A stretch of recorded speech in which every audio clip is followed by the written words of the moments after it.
How do I reset my White and Rodgers programmable thermostat? I lost directions.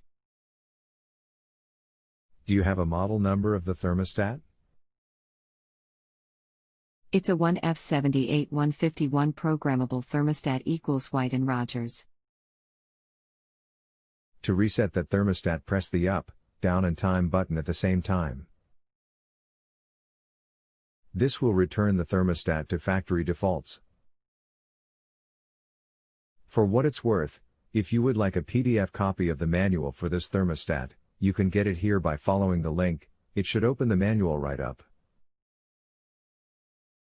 http://www.supply.com/files/products/wr_1f78_151.pdf.